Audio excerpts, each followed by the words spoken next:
Welcome to the Story Learning Podcast, regular doses of language learning tips and motivation to help you become fluent in any language. With me, Olly Richards. For language programs, books, free resources, and much more, visit StoryLearning.com. Hey guys, welcome back to the podcast. We've got a great one today, all about constructed languages. Now, what on earth is a constructed language, and why should you learn it? I actually found this very enlightening, actually, because constructed languages are not something that have really been on my radar or have interested me very much. But I found this really quite fascinating, so I hope you enjoy it too. So, without any further ado, let's launch into today's question from Juan Pablo. Hello, Olly. I'm Juan Pablo from Spain. The first thing I wanted to say is thank you. Thank you for your podcast, and thank you for your work. It's very useful. So I love languages, all of them. I speak Polish, Italian, and Spanish as well, of course, because it's my mother tongue. I'm studying now Ukrainian and Russian, and English too, because I want to reach C1 level. I'm trying. But recently I've been reading about Esperanto and what it defends. And I see it very interesting language. So my first question is, what do you think about artificial languages and especially about Esperanto? The second question is about speaking. Esperanto is no one's mother tongue, so no one speaks it as a native. Could it be a disadvantage if I would like to improve my speaking skill? Muchas gracias y te deseo lo mejor. Chao. Bueno, Juan Pablo, muchas gracias por la pregunta. Thanks for the question, man. It's a really interesting one. Now, Esperanto and constructed languages. I think you called them artificial languages. I believe the correct term for this is constructed languages. But it's not my area of expertise at all, actually. So I decided to bring on a special guest who knows a thing or two about constructed languages. He is Mr. Chris Broholm from Actual Fluency. Chris, how's it going? Hey Ollie, how's it going? Thank you for having me. No, my pleasure. I've been meaning to get you on the podcast for ages, and I know lots of listeners know who you are and listen to your podcast. So that's super cool. Could you just take a second and let everybody know who you are? For those people who don't know who Chris is. Oh yeah, for sure. I mean, you said Actual Fluency, and that's where I've been podcasting language learner stories for the last 2.5 years. Basically interviewing successful polyglots like yourself on how did they learn so many languages, and sometimes it's actually also interesting to find out how did they even get into it in the first place, because very few countries actually kind of have this natural phenomenon of multilingualism. Belgium and these Switzerland and all these European languages are sometimes mentioned as a natural bilingual countries, but many countries are just monolingual. So I was interested in people's stories, and I decided to interview them and release the podcast as some kind of inspiration, motivation.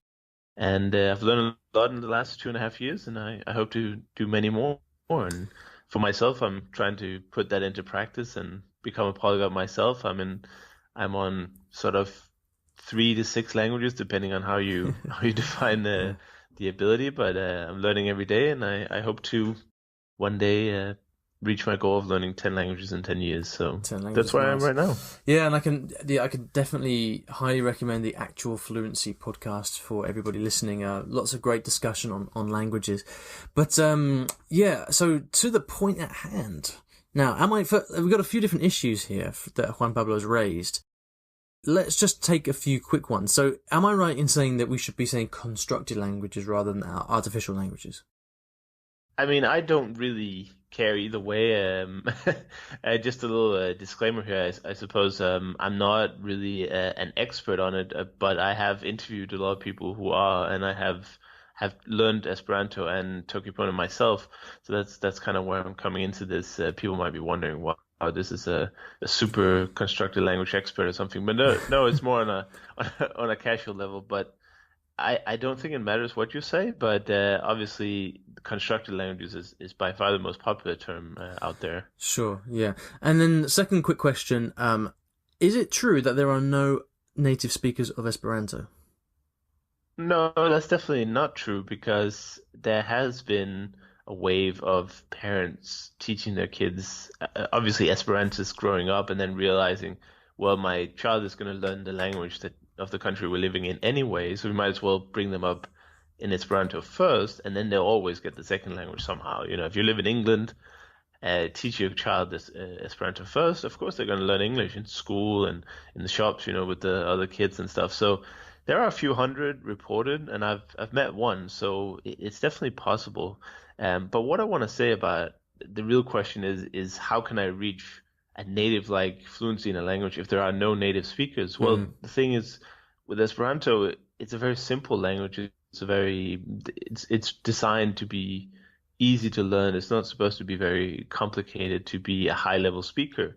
So people who've studied it quite a lot for a year would actually reach that level quite easily.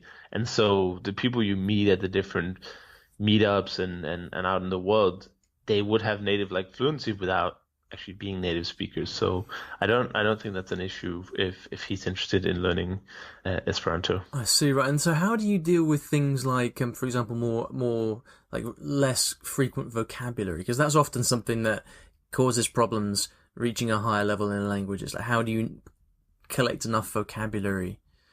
So how does that work in Esperanto? Is it and what's a typical kind of source of that? Are there books and is there reading material in Esperanto? How does it work? Yeah, it has actually a rich library compared to the fact that it's a made up language, as some people also like to call it sometimes. If you go to well-stocked libraries, you might even find something once in a while. But yeah, there are definitely stories. I know that Harry Potter was also translated at some point. And the thing about vocabulary is that Esperanto is kind of like playing with Legos in a language, people might be familiar with in Hungarian or other languages where you add stuff to the end, agglutinative languages. And this means that you only really need to learn the word stem to actually understand the meaning. So if you know the word for something, you can turn it into an adjective, a verb. You can turn that verb into 5 different verbs, whether you want the past, present, future, whatever you want. So you really need a really small amount of stems to actually have a really good conversation and a really good understanding of the language. And of course, you can make up your own words, and sometimes they are accepted into Esperanto. There's an official language. I don't want to call them language police because they're not, but they're like a. You can call them that. It's okay. They're like an academy where they kind of look at the changes of the language and they kind of decide the official stand on certain words. So there are some words that haven't been accepted, and there are kind of two camps where there are some young people who want to implement more, I guess, cooler words. And then this academy might be a little bit old-fashioned, so they want only pure Esperanto stems. And the example is something like a computer where you could say computilo in Esperanto, which is just the noun form of something that computes. But you can also say computero, which is more like that's kind of taken from English, the computer, and just put an O at the end. And if you're a purist, you would say computilo because, it's something that computes, that makes sense. But there are some arguments being made for, and obviously this word isn't so controversial, but there are other examples where it could be quite different. So right. So it's clearly a very kind of living, breathing language then. I mean, even if not necessarily in the same way as a natural language, at least there seems to be a very thriving community of people behind it who are, speaking it, creating materials, and looking after its future, I guess. Yeah, for sure. And one thing that you also have to remember is there are so many opportunities around the year and around the world to actually go up and meet people with it, which is one of the biggest advantages, I would say, to actually learn Esperanto. It's just a great community of people who are very open-minded and who are very, they're almost instant friends. If you learn Esperanto, they know kind of a lot about your personality already. So if you can go to all these meetups all over the world, and you can stay for free at other Esperantists' house with the couch surfing. Actually, that was invented by Esperantists about 70 years ago. And I don't know of any other languages that has this kind of following. Yeah, so it's very much a Where community thing going on. That's very interesting because I hadn't really considered that, and it's a very it's funny, isn't it? Because often when people learn languages, they kind of crave that community. Like, if someone is learning Spanish, for example, but they don't have any Spanish friends, they can really crave that community of Spanish people. But it's not necessarily easy to make those friends. But I guess with Esperanto, you've got that kind of built-in community of people who, just by virtue of the fact they're learning the language, they're kind of your friend already, sort of thing. Yeah, that's a huge part of it. Yeah, and obviously now with the internet, I know maybe that's 10 years too long. People have been saying that sentence, but it's so easy to connect as well, and so easy to practice. And there's so many groups, and now with Duolingo as well, it's I think there's almost 500,000 people registered learning Esperanto on Duolingo. Wow. So I mean, now is kind of the time, and now's the time. Now's the time to do it. Yeah, that's cool. Okay, well, I mean, we've kind of dealt with the question then of do I have a disadvantage if I want to improve? It sounds like quite the opposite, actually, because you've got such a supportive community that everything is set up for you to succeed with the language. So I guess the next question, which Juan Pablo asked, is what do you think of constructed languages? What's my opinion? Now, I mean, full disclosure, I don't really have an opinion. It's never interested me. I've never really seen the point of it. And I've never really spent that much time thinking about it. But I have been aware in recent years that there are many people who very much do like and are very passionate about constructed languages. So I'm kind of cautious not to dismiss them. I mean, I think like the thing for me is that I've always learned languages based on my immediate need. So, when I moved to Egypt, I started learning Arabic. Didn't get very far, but I started learning Arabic nevertheless. And then, when my best friend was from the Canary Islands, I started learning Spanish. That's the way I learn languages generally. And obviously with Esperanto, I guess unless I married an Esperantist or something, I probably wouldn't have the need. I can't foresee the need for me personally to learn Esperanto. But I don't want to say too much more of my opinion, because anything I say is going to be ill-informed. So, I guess you kind of touched on it a bit, but what do you think of the pros and cons for someone like Juan Pablo, who already speaks, I think he said Polish, Italian, Spanish, and is learning Ukrainian, Russian, and English? Like, what would be the advantages of him to learn Esperanto? Yeah, well, that's a great question, because one of the big advantages that I usually give is a very practical, pedagogical reason that it's an easy language to learn, so you get that sense of accomplishment, which can boost your further language learning. I don't know how well that works if you've already learned, 2 or 3 foreign languages, so that's a little bit mute. But I would say if you want to join a thriving community, have some fun. The language is a lot of fun. You can make some ridiculous words because you can just keep adding stuff, and the other speaker is going to understand you because they understand how the building blocks work. And it doesn't take a whole lot of effort. When we're talking about learning a functional Esperanto, we're talking weeks of study, right? And you can then go to local meetups and meet new people all around the world. And sometimes it's also used as a bridge language, not very often, but when I was at the Praga gathering. It's just a weekend in Germany. I met some Portuguese people who didn't speak English or German. They only spoke Esperanto and Portuguese, and so I had to kind of interpret for them with the waiter in in Esperanto and German, which for me, I'd only been learning the language a few weeks by then. So that's another little cool trick you can do, especially in Asia, where English ability sometimes isn't as high as other parts of the world. Then if they speak Esperanto, well, you've just successfully spoken to a person that you would not be able to speak to otherwise. Yeah. But at the end of the day, constructed languages, they are not totally, this might be a controversial opinion, but I think honestly they're not that valuable, especially beyond Esperanto, because then the speaker numbers just, I mean, there's barely any.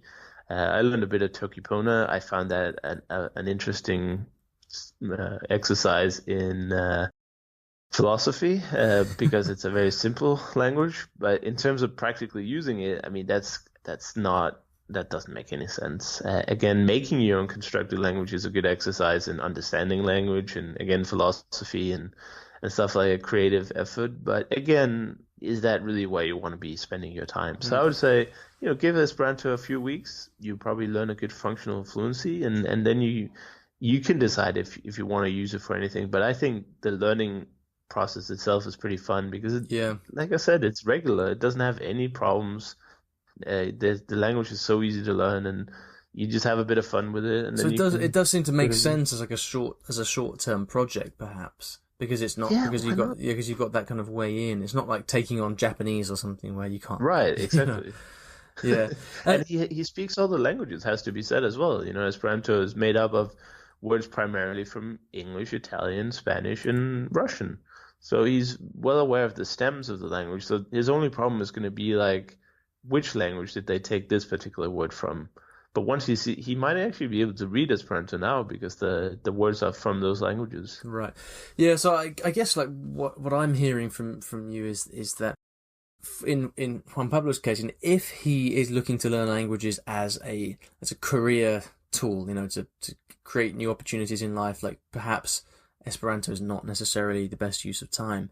However, to the extent that we all learn languages for a reason, usually, and like, so for me, learning Spanish initially was in order to be able to communicate with my friend in London. I see it as a completely valid reason to learn Esperanto in order to join a great community of people who are like-minded and love languages, and I can see that as an extremely enriching, valuable thing. It's probably not for me, I'd have to say, but I'm weird anyway, so I think I can see lots of people who would benefit from that. Okay, Chris, thank you so much, man. Lots of great things to think about, and probably lots of new insights for people as well who haven't heard about Esperanto. There are probably lots of interesting websites we can send people to, but I won't put you on the spot. I think what we'll do is we'll link to all these in the show notes. So if you'd like more information about the stuff we're talking about here, please go to iwillteachyoualanguage.com/episode 126. And what I'm going to ask Chris to do is to give me a bunch of websites that contain more information about the things that we've been talking about. And that way, any of you guys who are potentially interested in learning Esperanto can follow up in useful places. So Chris, where can people find you if they'd like to hear more from you? Well, actualfluency.com is the best place. That's where I have the podcast, and I also have a few episodes about Esperanto. So if people are interested in getting started with that, there's a few interviews with people who are way more advanced in it than I am, who know a lot more about it. So yeah, actualfluency.com. Come and say hi. It'll be fun. Cool. We'll link to those interviews about Esperanto in the show notes as well for everybody. If you'd like to follow up, again, iwillteachyoualanguage.com/episode 126. Chris, thanks very much. Thank you everyone for listening, and we'll see you in the next episode of the podcast. See you later. Thanks for listening to today's episode. And here at Story Learning, everything that I do is powered by stories, whether that's writing books, teaching lessons, crafting courses.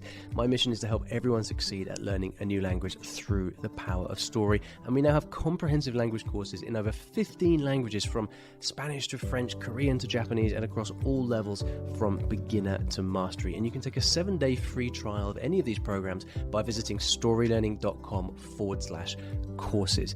I've poured my heart and soul into creating these courses over the last 10 or so years, and we've helped tens of thousands of new students achieve their dreams of learning a new language, all through the power of story. So go ahead and take a free trial. There's no commitment. You can try out our method for free, see if this can also be the breakthrough for you that it's been for so many other people. storylearning.com/courses.